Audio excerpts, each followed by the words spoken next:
मित्रों, एक समय की बात है। एक शहर में एक राजा रहता था।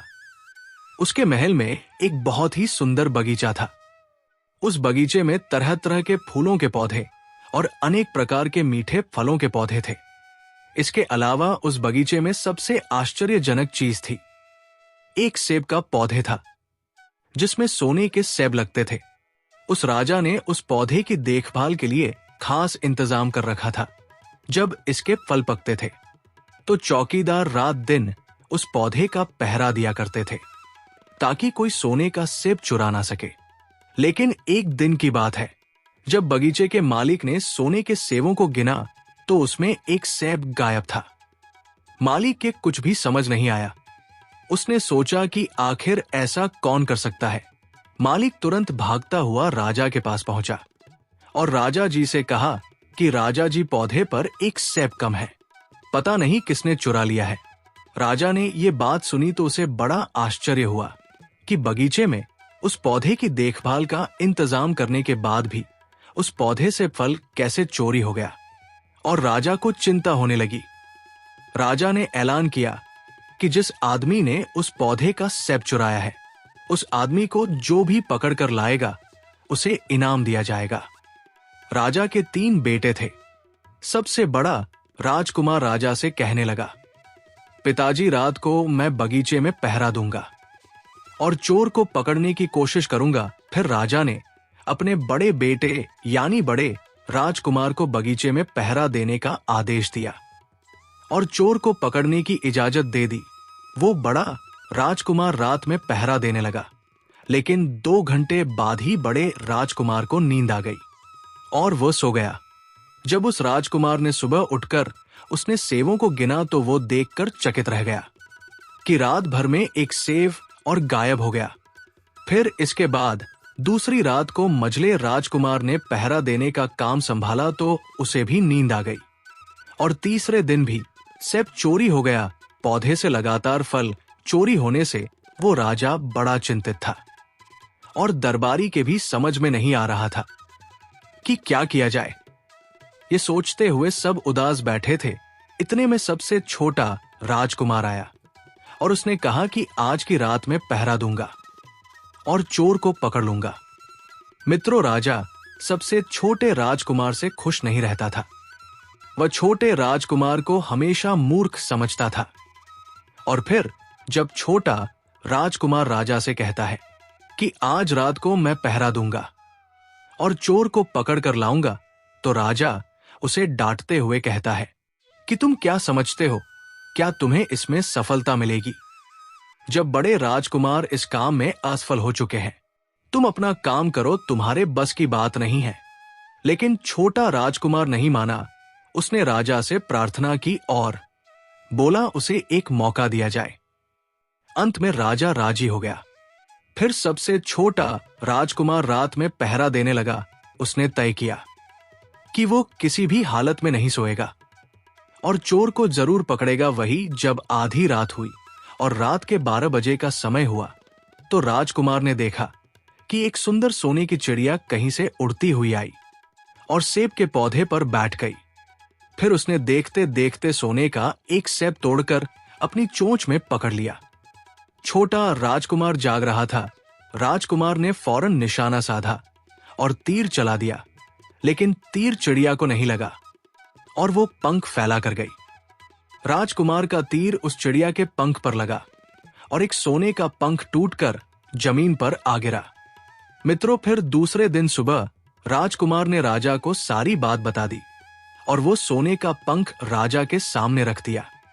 पंख इतना सुंदर और इतना कीमती था कि राजा उसे देखता ही रह गया और वो बहुत खुश हो गया। फिर राजा ने कहा, अगर उस चिड़िया का एक पंख इतना सुंदर है तो चिड़िया कितनी सुंदर होगी। मैं चाहता हूं कि उस चिड़िया को पकड़ कर लाओ। फिर सबसे पहले बड़ा राजकुमार इस काम के लिए रवाना हुआ और चलते चलते एक जंगल में पहुंचा। वहां उसने एक लोमड़ी को एक पौधे के नीचे आराम करते देखा। फिर राजकुमार ने शिकार के लिए मौका देखकर तीर अपने धनुष पर चढ़ा लिया। वो तीर छोड़ने ही वाला था कि लोमड़ी ने चिल्लाकर कहा, राजकुमार मुझे मत मारो, मुझे पता है कि तुम सोने की चिड़िया की खोज में निकले हो। तुम मेरी राय मानो तो तुम्हारा काम जल्दी पूरा हो जाएगा। तुम इसी रास्ते से सीधे चले जाओ। शाम होने पर तुम एक शहर में पहुंचो। वहां तुम्हें आमने सामने दो सराय मिलेंगे। वही एक सराय खूब सजी सजाई और दूसरी सराय बहुत ही भद्दी दिखाई देगी। तुम एक काम करना, जो सराय बहुत सजी सजाई दिखाई दे, सुंदर सी दिखाई दे, तुम उसके अंदर मत जाना। यदि तुम ऐसा करोगे तो तुम्हारा काम बहुत ही आसानी से हो जाएगा। मित्रों, लोमड़ी की बात सुनकर बड़े राजकुमार को हंसी आ गई और उसने चिल्लाकर कहा, भाग जा यहां से, मुझे तेरी सलाह की जरूरत नहीं है। और ऐसा कहकर बड़े राजकुमार ने लोमड़ी पर तीर छोड़ दिया। लेकिन लोमड़ी बहुत चालाक थी, वो बचकर भाग गई। बड़ा राजकुमार आगे चला गया। शाम को जब एक शहर में पहुंचा तो उसने देखा कि सड़क के किनारे सचमुच में दो सराय थी। उसमें से एक सराय सजी सजाई थी और उसके अंदर से लोगों के नाचने गाने की आवाज आ रही थी। वही दूसरी सराय बहुत भद्दी थी और वहां अंधेरा था। राजकुमार ने लोमड़ी की बात पर गौर नहीं किया और राजकुमार सजी सजाए सराय में ठहर गया। थोड़ी देर में वो भूल गया कि वो असल में सोने की चिड़िया की खोज में निकला था, क्योंकि जो सजी सजाई सारा के अंदर जो भी आदमी जाता था वो अपने जीस काम के लिए आता था, उस काम को भूल जाता था। इसीलिए राजकुमार भी उस चिड़िया के बारे में भूल गया। जब काफी समय बीत गया और बड़ा राजकुमार नहीं लौटा तो मझला राजकुमार सोने की चिड़िया की खोज में चल पड़ा। वो भी उसी तरह चलते चलते जंगल में पहुंचा तो वही लोमड़ी उसे भी मिली और फिर उसी लोमड़ी ने मझले राजकुमार को भी वही बात बताई जो बड़े राजकुमार को बताई थी। मगर मझले राजकुमार ने भी उस लोमड़ी की बात पर कोई ध्यान नहीं दिया। जब शाम को वह उस शहर में पहुंचा तो बड़े राजकुमार की तरह सजी सजाई सराय में ठहर गया और वहां के नाच गाने के रंग में मस्त होकर वो भी अपना काम भूल गया। यहां तक कि उसे घर लौटने की भी सुध नहीं रही। अब अंत में सबसे छोटे राजकुमार ने राजा से कहा कि मैं सोने की चिड़िया की खोज में जाऊंगा। तो राजा को विश्वास नहीं हुआ और वो कहने लगा, जब उससे बड़े दोनों राजकुमार इस काम में सफल नहीं हुए तो तुझे सफलता कैसे मिल सकेगी। लेकिन छोटे राजकुमार ने जिद की और उसके जिद करने पर राजा ने अपने छोटे राजकुमार को इजाजत दे दी। मित्रों, अब छोटा राजकुमार तैयार होकर सोने की चिड़िया की खोज में निकल गया। वो भी चलते चलते जंगल में पहुंच गया। उसे भी लोमड़ी मिली। राजकुमार ने लोमड़ी की बात को ध्यान से सुना तो लोमड़ी से कहा, ठीक है, तुम जैसा कहती हो मैं वैसा ही करूंगा। राजकुमार लोमड़ी से कहता है, अब तुम जाओ, मैं तुम्हें नहीं मारूंगा। छोटे राजकुमार की बात सुनकर के वो लोमड़ी खुश होकर बोली, तुम सबसे अच्छे लड़के मालूम पड़ते हो। तुमने मेरी बात का मजाक नहीं बनाया और मुझ पर तीर नहीं चलाया। मैं तुमसे बहुत खुश हूं और मैं तुम्हारी मदद करूंगी। तुम एक काम करो, आओ तुम मेरी पूंछ पर बैठ जाओ, मैं तुम्हें उस सराय तक पहुंचा देता हूं जिस सराय में तुम्हें रुकना है और वहां से तुम्हारा काम बहुत ही आसान हो जाएगा। वही देखते देखते उस लोमड़ी की पूंछ काफी बड़ी हो गई और राजकुमार उस पर बैठ गया। उसके बैठते ही लोमड़ी हवा में उड़ने लगी और थोड़ी ही देर में मैदानों और पहाड़ों को पार करके उस शहर में जा पहुंची। वही राजकुमार ने उस लोमड़ी की सलाह को मानकर छोटी और पुरानी सराय में ही अपना डेरा डाल दिया। वो सजी सजाई सराय में नहीं गया और उस दूसरी सजी सजाई सराय से काफी दूर रहा। फिर दूसरे दिन सुबह उठ करके जब वो आगे बढ़ा तो कुछ दूर चलने पर उसे वो लोमड़ी फिर से रास्ते में मिल गई। लोमड़ी ने उससे कहा, अब मैं तुम्हें बताती हूं कि आगे तुम्हें क्या करना है। लोमड़ी ने कहा, तुम सीधे चलो, आगे चलने पर तुम्हें एक बहुत बड़ा किला मिलेगा जिस पर सिपाही पहरा देते होंगे। तुम सिपाहियों से डरना नहीं और सीधे अंदर चले जाना, क्योंकि उस समय वो सिपाही सो रहे होंगे और तुम बेधड़क होकर किले में घुसते जाना और उनके कमरों को पार करते हुए उस जगह पर पहुंच जाना जहां लकड़ी के एक मामूली पिंजरे में सोने की चिड़िया बंद होगी और वहां पर पहुंच करके तुम चिड़िया को पिंजरे सहित उठाकर किले से बाहर ले आना। लेकिन एक बात याद रखना, चिड़िया के पिंजरे के पास ही एक बहुत सुंदर सा सोने का पिंजरा भी तुम्हें दिखाई देगा। तुम भूलकर भी उस सोने की चिड़िया को सोने के पिंजरे में मत रखना। तुम उसमें रखने की कोशिश करोगे तो बाद में पछताओगे। और फिर ऐसा कहकर लोमड़ी ने राजकुमार को फिर से अपनी पूंछ पर बिठाया और थोड़ी ही देर में उस किले के पास पहुंचा दिया। अब राजकुमार ने किले के पास जाकर देखा कि सचमुच उसके पहरेदार सो रहे थे।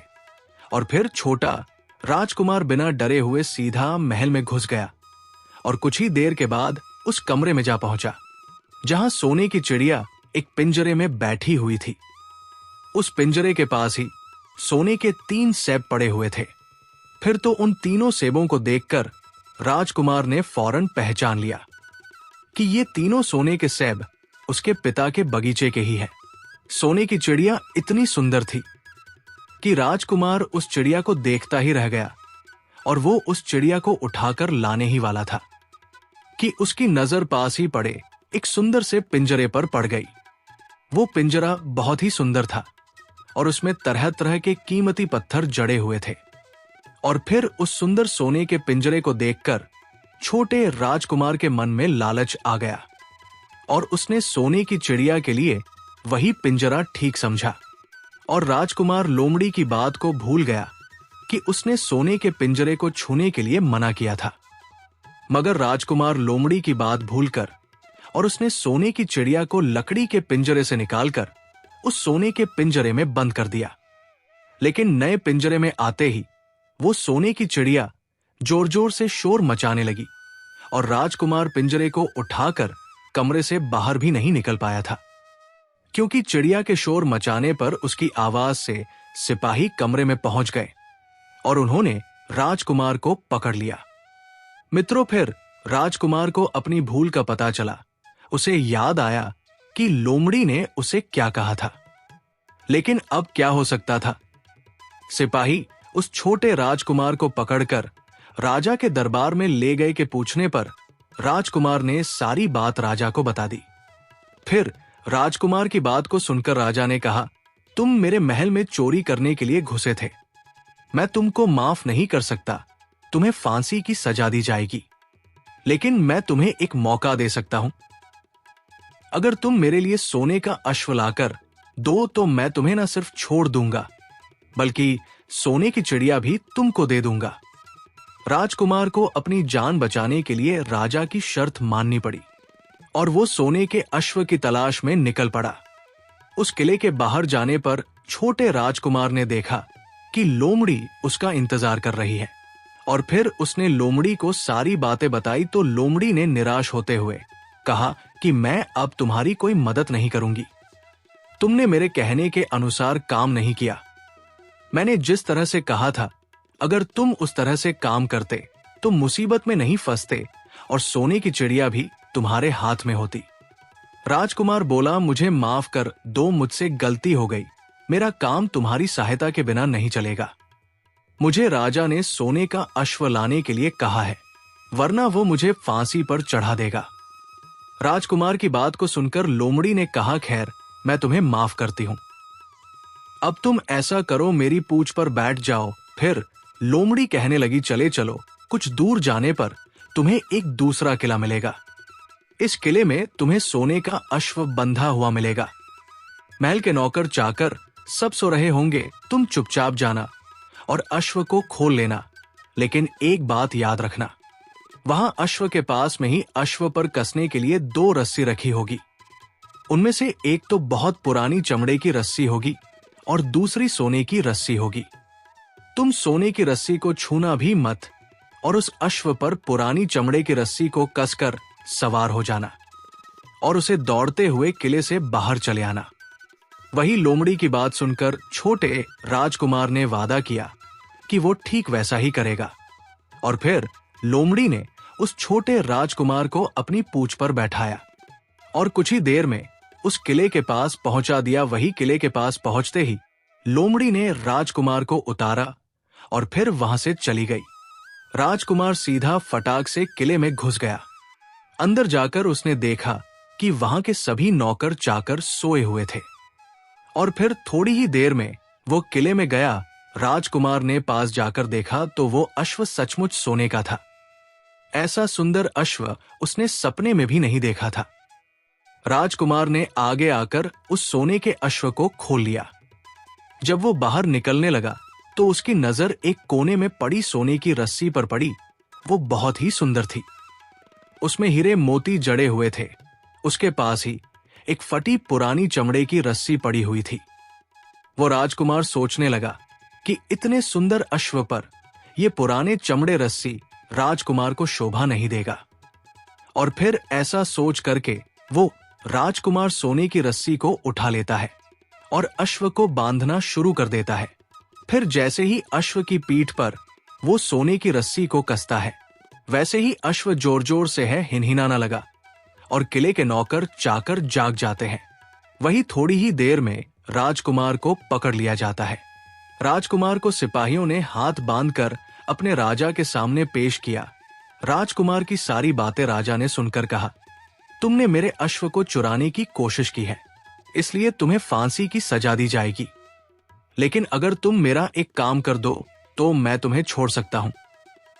फिर राजकुमार ने कहा, आप महाराज बताओ, मैं आपका हर काम करने को तैयार हूं।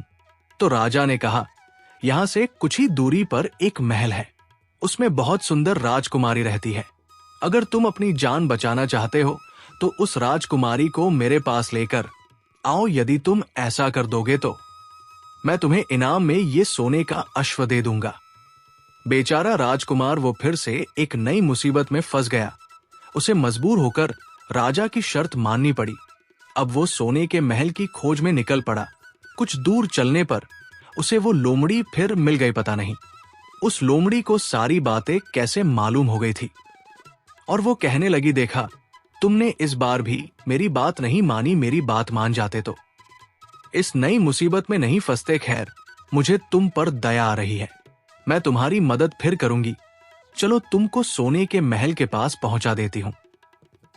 तुम महल के बाहर ही कहीं पर छुपे रहना। जब महल में से शाम के समय राजकुमारी तालाब में नहाने के लिए बाहर आए तो तुम आगे आकर उसका हाथ पकड़ लेना और डरना नहीं। जैसे ही तुम उस राजकुमारी को छुओगे, राजकुमारी तुम्हारे साथ आने के लिए राजी हो जाएगी। लेकिन एक बात याद रखना, तुम उसको वहां से सीधे अपने साथ ले आना, उसे वापस महल में मत जाने देना। वह राजकुमारी तुमसे कहेगी कि मैं अभी अपने माता पिता से मिलकर आती हूं, लेकिन तुम उसकी बातों में मत आना, वरना फिर से मुसीबत में फंस जाओगे। फिर ऐसा कहते हुए लोमड़ी ने फिर से उस छोटे राजकुमार को अपनी पूंछ पर बिठा लिया और देखते ही देखते वो लोमड़ी हवा में उड़ती हुई कुछ देर के बाद उस सोने के महल के पास जा पहुंची। वही महल के पास पहुंचते ही राजकुमार एक पौधे की आड़ में छुपकर बैठ गया। शाम को जब राजकुमारी नहाने के लिए किले से बाहर आई तो राजकुमार ने हिम्मत करके आगे आकर उसका हाथ पकड़ लिया। उसके छूते ही राजकुमारी उसके साथ चलने के लिए तैयार हो गई और वह बोली, राजकुमार, तुम मुझे जहां भी ले जाना चाहोगे मैं तुम्हारे साथ चलूंगी, लेकिन मुझे थोड़ी देर के लिए अपने माता पिता से मिलकर आने दो। तो राजकुमार ने लोमड़ी की बात को याद किया और राजकुमार ने कहा, नहीं नहीं, ऐसा नहीं करना, मेरे साथ चलना होगा। लेकिन राजकुमारी रोने लगी। इतनी सुंदर राजकुमारी थी कि राजकुमार उस राजकुमारी का रोना नहीं देख सका और उसका मन पिघल गया। छोटा राजकुमार अंत में राजी हो गया और बोला, जाओ, कुछ देर के लिए माता पिता से मिलकर आओ, लेकिन फिर तुरंत बाहर चली आना। लेकिन राजकुमारी ने जैसे ही किले में कदम रखा, किले के पहरेदार जाग गए और उन्होंने राजकुमार को पकड़ लिया। वही राजकुमार बहुत पछताया, लेकिन अब क्या हो सकता था। सिपाहियों ने उसे अपने राजा के सामने पेश किया। राजा बहुत निराश था। उसने उसी वक्त आदेश दिया कि इस राजकुमार को फौरन फांसी पर चढ़ा दिया जाए। फिर तो फांसी का आदेश सुनने के बाद में राजकुमार रोने लगा।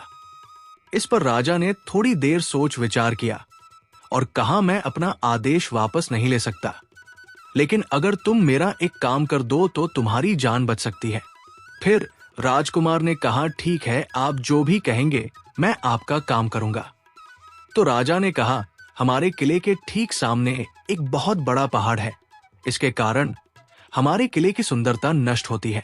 अगर तुम 8 दिन में इस पहाड़ को खोदकर साफ कर दो तो हम तुम्हें क्षमा कर देंगे और राजकुमारी का विवाह भी तुम्हारे साथ कर देंगे। वही राजकुमार किले के बाहर आकर पहाड़ को देखने लगा। उसके हाथ में एक छोटी सी कुदाली थी। उसके समझ में नहीं आ रहा था कि इतना बड़ा पहाड़ आखिर वो 8 दिन में कैसे खोद सकेगा। फिर भी राजकुमार अपनी जान बचाने के लिए उसको खोदना शुरू करता है। धीरे धीरे 7 दिन बीत गए। इतने दिन तक लगातार खोदने पर भी पहाड़ का सिर्फ एक कोना नहीं खोद सका। अंत में दुखी होकर बैठ गया। उसे अब अपने आप पर बहुत अधिक क्रोध आ रहा था और मन ही मन में कह रहा था कि अगर मैंने लोमड़ी की बात मान ली होती तो कितना अच्छा होता। लोमड़ी ने मुझे हर बार सही सलाह दी और मैं हर बार उसका कहना ना मानकर नई नई मुसीबत में फंसता चला गया। राजकुमार इस तरह सर झुकाए बैठा था कि अचानक उसे अपने पैरों के पास उस लोमड़ी की पूंछ हिलती दिखाई दी। फिर उसने नजर उठाकर देखा तो सचमुच वही लोमड़ी खड़ी थी। फिर लोमड़ी ने मुस्कुराते हुए कहा, क्यों, क्या हाल है? इस बार तो तुम्हारी मदद करने की मेरी जरा भी इच्छा नहीं थी, लेकिन मैं 7 दिन से तुमको पहाड़ खोदते हुए देख रही हूं। मुझे तुम पर दया आ गई और मैं तुम्हारी मदद के लिए चली आई। जाओ, तुम बहुत थक गए हो, सो जाओ। मैं थोड़ी ही देर में तुम्हारा काम पूरा कर दूंगी। और फिर इस बार राजकुमार ने तय कर लिया था कि अब वो लोमड़ी जैसा कहेगी वो वैसा ही करेगा। और फिर चुपचाप उठ करके वो राजकुमार एक तरफ सोने के लिए चला गया। वही थोड़ी ही देर में राजकुमार को नींद आ गई और सुबह जब वो सो करके उठा तो उसे अपनी आंखों पर विश्वास नहीं हो रहा था। वहां कहीं भी पहाड़ का नामो निशान नहीं था और महल का सुंदर दृश्य दिखाई दे रहा था। फिर तो राजकुमार सीधा राजा के पास पहुंचा। राजा उसके काम से बहुत खुश था। उसने तुरंत ही अपने वादे के अनुसार राजकुमारी के साथ उसका विवाह कर दिया। जब राजकुमार उस सुंदर राजकुमारी के साथ में कुछ दूर चला तो उसे रास्ते में फिर वही लोमड़ी मिली। लोमड़ी कहने लगी, बधाई हो राजकुमार, राजकुमारी के साथ तुम्हें देख करके मुझे बहुत ही खुशी हो रही है, लेकिन अब तुम्हें सोने का अश्व और सोने की चिड़िया भी प्राप्त करनी चाहिए, क्योंकि वे दोनों चीज तुम्हारे ही लायक है और तुम उन्हें आसानी से प्राप्त कर सकते हो। फिर राजकुमार बोला, लेकिन भला मुझे सोने का अश्व और सोने की चिड़िया कैसे मिल सकती है? मैं तो इस राजकुमारी को भी उस राजा के लिए लेकर जा रहा हूं जिसने राजकुमारी के बदले में मेरी जान बख्शी थी। फिर लोमड़ी कहने लगी, नहीं राजकुमार, तुम ऐसा काम कभी मत करना। इस राजकुमारी के साथ में तुम्हारा विवाह हुआ है, अब ये सिर्फ तुम्हारी है। अगर तुम मेरे कहने के अनुसार काम करो तो तुम्हें सोने का अश्व और सोने की चिड़िया भी मिल जाएगी। तुम सबसे पहले इस राजकुमारी को लेकर सोने के अश्व वाले राजा के पास जाओ। राजा जब राजकुमारी को देखेगा तो खुश हो जाएगा और खुश होकर वो तुमको सोने का अश्व दे देगा। फिर तुम अश्व पर सवार हो जाना और सवार होकर के सबसे विदा लेना। वही राजकुमारी से तुम बाद में विदा लेना और जैसे ही तुम राजकुमारी के पास पहुंचो तो तुम हाथ पकड़कर अश्व के ऊपर खींच लेना और भाग जाना, क्योंकि सोने का अश्व इतना तेज भागता है कि दुनिया का तेज से तेज अश्व भी उसकी बराबरी नहीं कर सकता है। जाओ, तुम पहले इतना काम पूरा करो, इसके बाद आगे क्या करना है बाद का काम मैं बाद में बताऊंगी। जब राजकुमारी को लेकर आओगे तो तुम्हें वहां आगे मैं रास्ते में फिर मिलूंगी। राजकुमार ने वैसा ही किया जैसा लोमड़ी ने कहा था। अब वो किले से बहुत दूर निकल गया। वही रास्ते में एक पेड़ के नीचे लोमड़ी उसका इंतजार कर रही थी और उसे देखकर लोमड़ी बोली, शाबाश, अब तुम सोने की चिड़िया भी प्राप्त कर लो। जब तुम सोने की चिड़िया वाले राजा के पास पहुंचेंगे तो वो इस अश्व को देख करके बहुत ही खुश होगा। तो तुम उससे कहना कि पहले सोने की चिड़िया का पिंजरा मेरे हाथ में दे दो, तब मैं ये अश्व तुमको दूंगा। फिर जैसे ही राजा जब वो पिंजरा तुम्हारे पास लाए तो तुम पिंजरा उसके हाथ से छीन लेना और अश्व को दौड़ा देना। बस ऐसे चिड़िया तुमको मिल जाएगी और कोई तुम्हें पकड़ भी नहीं सकेगा। इस बार भी राजकुमार ने ठीक वैसा ही किया जैसा लोमड़ी ने बताया था, और वह राजकुमारी के साथ ही अश्व पर बैठा रहा। उसने ठीक वैसा ही किया जैसा लोमड़ी ने कहा था। अब मित्रों, कुछ दूर चलने पर लोमड़ी फिर उसे मिल गई। राजकुमार ने उससे कहा, तुमने मेरी बहुत बड़ी मदद की है। तुम्हारी वजह से मुझे ना सिर्फ सोने की चिड़िया मिली, बल्कि सोने का अश्व और इतनी सुंदर राजकुमारी भी मिल गई। बताओ, मैं तुम्हें क्या इनाम दूं? मैं तुमको कुछ ना कुछ देना चाहता हूं। फिर राजकुमार की बात को सुनकर वो लोमड़ी कहने लगी, अगर तुम खुश हो तो मेरा एक काम कर दो। तुम मुझ पर एक तीर चला करके मुझे मार दो। इस समय तुम यही सबसे बड़ा काम मेरे लिए कर सकते हो। फिर लोमड़ी की बात सुनकर राजकुमार कहने लगा, भला ऐसा कैसे हो सकता है? तुमने मेरी इतनी मदद की है और मैं बदले में तुम्हें मार दूं। ऐसा कभी नहीं कर सकता। फिर तो ऐसा सुन करके वो लोमड़ी बहुत दुखी हुई और बोली, अगर तुम मेरा ये काम नहीं कर सकते हो तो फिर ठीक है, जाओ, लेकिन जाने से पहले तुम्हारी भलाई के लिए मैं तुम्हें 2 बातें बता रही हूं। हमेशा ध्यान रखना। पहली बात तो यह है कि कभी भी किसी भी कुएं की दीवार पर मत बैठना, और दूसरी बात, ऐसे लोगों के लिए कभी धन खर्च मत करना जिन्हें फांसी मिलने वाली हो। फिर लोमड़ी की बात सुनकर राजकुमार बोला, तुम भी अजीब हो। तुम्हारी बातें मेरी समझ में नहीं आती है। भला मैं कभी कुएं की दीवार पर क्यों बैठूंगा और ऐसे आदमियों पर धन खर्च क्यों करूंगा जिनको फांसी दी जाने वाली हो। लेकिन लोमड़ी ने उसकी बात का कोई जवाब नहीं दिया और अलविदा कह करके लोमड़ी वहां से चली गई। वही कुछ ही देर में राजकुमार उस छोटे शहर में जा पहुंचा जिसमें वह दोनों सराय थी।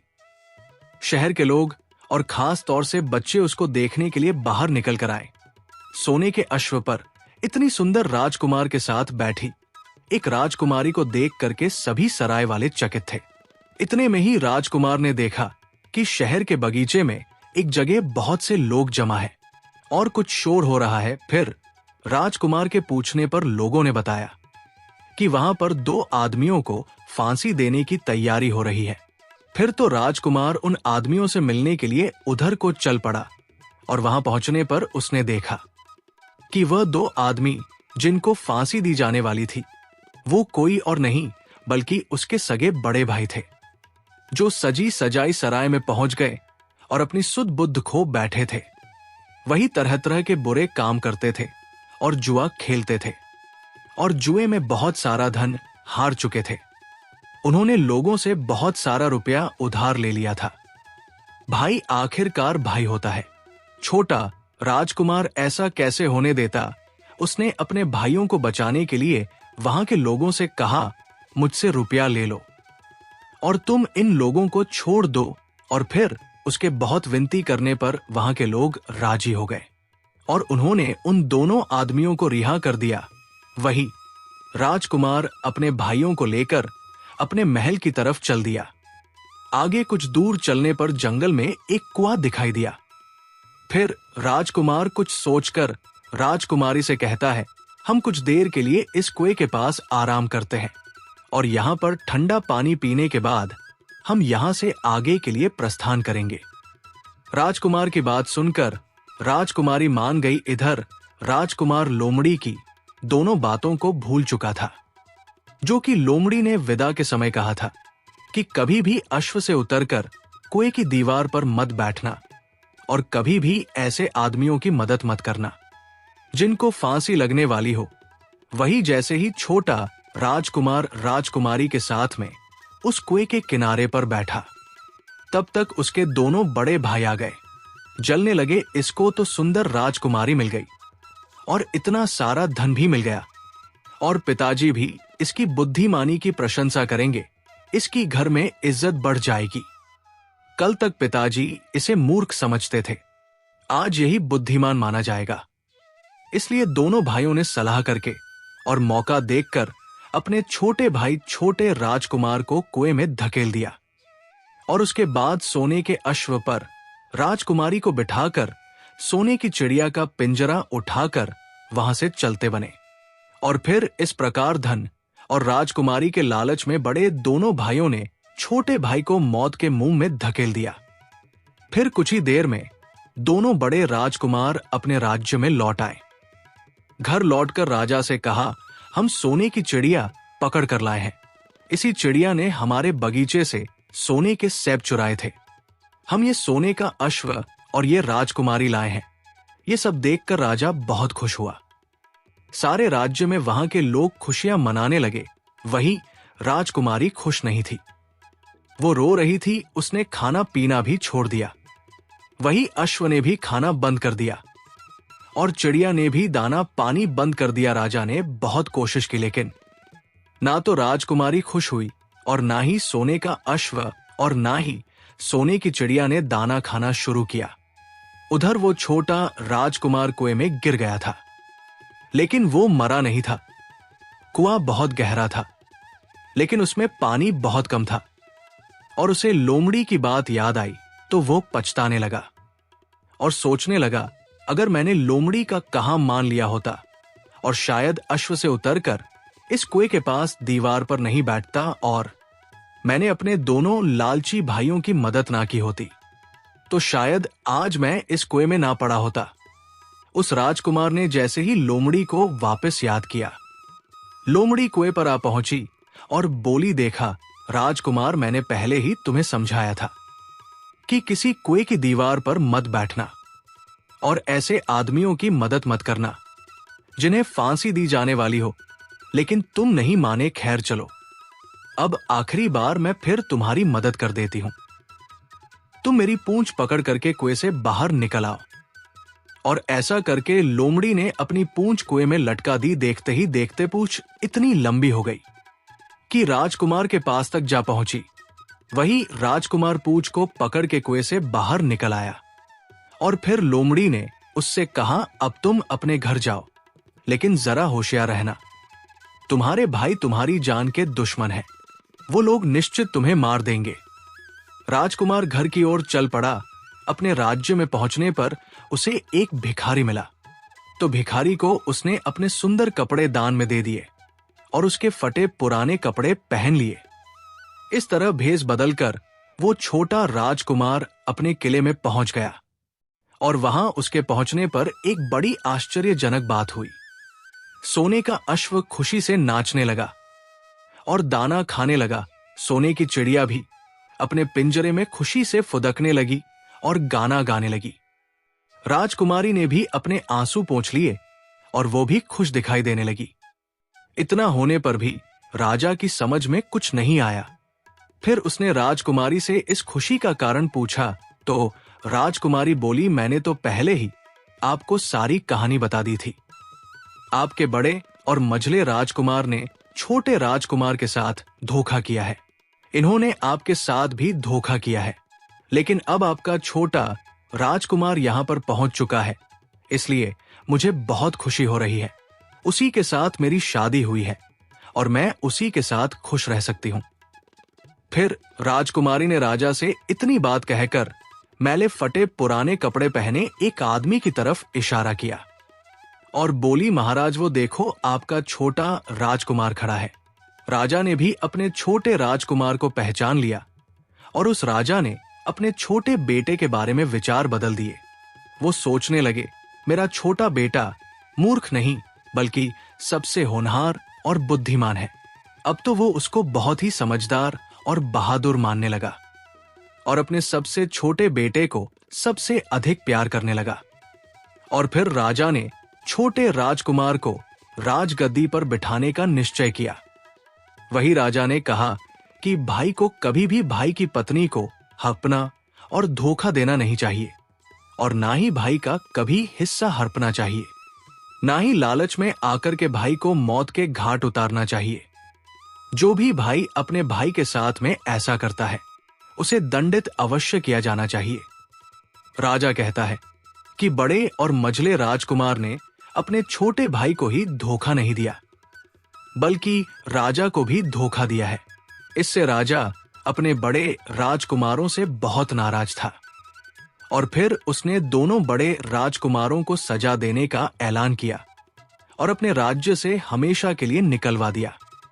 और राजा कहने लगा, जो भाई भाई की पत्नी को छीन है, जो भाई के साथ में गलत व्यवहार करता है, जो भाई के धन को हड़पता है, ऐसे भाई को हमेशा के लिए घर से बेघर होना पड़ता है।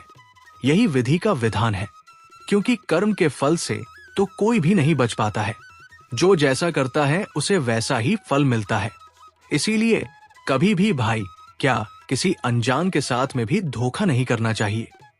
जब राजा ने अपने दोनों बड़े राजकुमारों को राज्य से हमेशा के लिए निकलवा दिया, उसके बाद में बड़ी धूमधाम के साथ राजकुमारी के साथ राजकुमार का विवाह किया। और फिर छोटा राजकुमार राजकुमारी के साथ में सुखी से रहने लगा।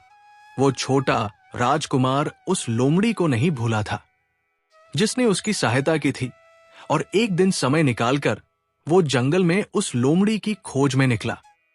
बहुत ढूंढने के बाद में एक पेड़ के खोखले भाग में उसने उस लोमड़ी को चुपचाप बैठा हुआ देखा। लोमड़ी बहुत उदास थी और पहले से बहुत ज्यादा कमजोर हो गई थी।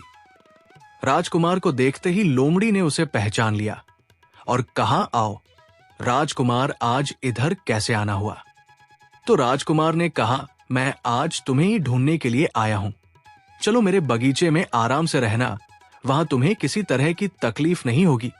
यहां तो जंगल में तुम्हें खाने पीने की तकलीफ होती होगी और जंगली जानवरों और शिकारी का डर हमेशा बना रहता होगा। लोमड़ी ने कहा, नहीं राजकुमार, मैं यहां पर ठीक हूं, और भला अब तुम्हें मेरे दुखों से क्या लेना देना? तुम्हारा काम निकल गया। अब तुम राजकुमारी के साथ में सुखपूर्वक अपने महल में राज करो। छोटा राजकुमार बोला, नहीं, तुमने मेरा बड़ा उपकार किया है। मैं तुम्हें इनाम देना चाहता हूं और अपने साथ ही रखना चाहता हूं। राजकुमारी भी बहुत खुश होगी, वो भी तुमसे मिलना चाहती है। तो लोमड़ी ने कहा, अगर तुम सचमुच मुझे इनाम देना चाहते हो तो मेरा एक काम कर दो। मैंने तुमसे पहले भी कहा था कि तुम तीर चलाकर मुझे मार दो, इसी से मेरा लाभ होगा। असल में मैं तुम्हें अपनी कहानी सुनाती हूं। एक जादूगर ने मुझ पर जादू कर रखा है। मैं लोमड़ी नहीं हूं, मुझे उसके जादू के प्रभाव से लोमड़ी के रूप में रहना पड़ रहा है। मैं तो इस देश का राजकुमार हूं, जहां की राजकुमारी से तुम्हारा विवाह हुआ है। असल में वह राजकुमारी मेरी छोटी बहन है, जिसके साथ में तुम्हारी शादी हुई है। अगर तुम तीर चलाकर मुझे मार दोगे तो मैं इस जादू के प्रभाव से मुक्त हो जाऊंगा और फिर से राजकुमार बनकर अपने देश लौट सकूंगा। छोटा राजकुमार इस बात को सुनकर एकदम से आश्चर्य में पड़ गया और फिर उसने फौरन अपने धनुष पर तीर लोमड़ी के ऊपर छोड़ दिया। तीर लगते ही वो लोमड़ी मर गई और उसमें से एक सुंदर सा राजकुमार निकल आया। फिर दोनों राजकुमार आपस में गले मिले और इसके बाद दोनों राजकुमार वापस महल में लौट आए। राजकुमारी अपने भाई से मिलकर बहुत ही खुश हुई।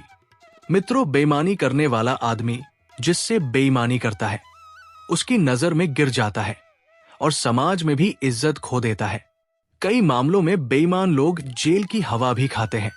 रिश्तेदारों के साथ संबंध बिगड़ जाते हैं। जो अपने सगे भाई का हक या हिस्सा खाता है उसे जीवन भर पूरा नहीं मिलता। आने वाली पीढ़ी को भी उसका दंड भुगतना पड़ सकता है। अगर भाई से बेईमानी हो जाए तो इन बातों का ध्यान रखा जा सकता है। अपने भाई के साथ संवाद करने की कोशिश करें और उनकी चिंताओं और दुख के कारणों को समझने की कोशिश करें। अपने भाई को आशीर्वाद, प्रेम और समर्थन का अनुभव कराएं। उन्हें अपने विचारों और भावनाओं को साझा करने के लिए अनुमति दें। अपने भाई के साथ समय बिताएं और साथ में किसी भी समस्या का समाधान करने का प्रयास करें। हर आदमी को मर्यादा के अंतर्गत अपने जीवन को जीना चाहिए। किसी भी परिस्थिति में मर्यादा का उल्लंघन नहीं करना चाहिए। विषम परिस्थिति में भी मर्यादा का पालन करते रहना चाहिए, क्योंकि मर्यादा ही पुरुष की शोभा है, मनुष्य की शोभा है, संसार की शोभा है, राष्ट्र की शोभा है, कुल की शोभा है, इस जगत की शोभा है। बिना मर्यादा का मनुष्य जानवर से भी गया गुजरा है। जिस प्रकार जल विहीन नदी का कोई अस्तित्व नहीं रह जाता, उसी प्रकार मर्यादा के बिना मनुष्य का भी कोई अस्तित्व नहीं है। जो विषम परिस्थितियों में भी मर्यादा का पालन करते हैं, धर्म का पालन करते हैं, माता पिता का कद्र करते हैं, स्त्री का सम्मान करते हैं, बुजुर्गों का सम्मान करते हैं, उन पर लक्ष्मी नारायण भगवान की कृपा बनी रहती है और उनका परिवार विकास करता है। जिस प्रकार त्रेता द्वापर में एक भाई दूसरे भाई के लिए त्याग की भावना रखते थे, उसको जीवन में उतारना चाहिए और अपने परिवार के लिए, अपने भाई के लिए, अपने समाज के लिए मन में त्याग की भावना रखनी चाहिए। एक भाई से बेईमानी कर धन उपार्जन कर कबूतर को दाना खिलाने से कोई फायदा नहीं हो सकता। भाई एक दूसरे की कमजोरी और ताकत, अच्छाई और बुराई दोनों जानते हैं और एक दूसरे के सभी रहस्यों से वाकिफ होते हैं। इसलिए भाई चाहे तो अपने दूसरे भाई के साथ हमदर्द या दोस्त बनकर रह सकता है, या फिर नाराज होने पर उसे बर्बाद भी कर सकता है। इसलिए कहते हैं कि भाई जैसा हित और भाई जैसा दुश्मन कोई नहीं होता। लेकिन दोस्तों, अगर आपके भी कोई भाई और बहनें हैं तो कभी भी उन्हें धोखा मत देना, उनके साथ हमेशा अच्छा व्यवहार करना और उन्हें अच्छी शिक्षाएं देना, क्योंकि अगर आप अच्छे कर्म करोगे तो आपके साथ भी अच्छा ही होगा। लेकिन अगर आप किसी को धोखा दोगे और किसी के साथ बुरा व्यवहार करोगे तो आपके साथ में भी वही लौटकर वापस आएगा। मित्रों, उम्मीद है हमारा आज का वीडियो जरूर पसंद आया होगा। ऐसे ही वीडियो पाने के लिए हमारे चैनल को सब्सक्राइब करें और हमारे वीडियो को लाइक करें, ज्यादा से ज्यादा शेयर करें। कमेंट सेक्शन में जय श्री कृष्णा जरूर लिखिए। धन्यवाद मित्रों।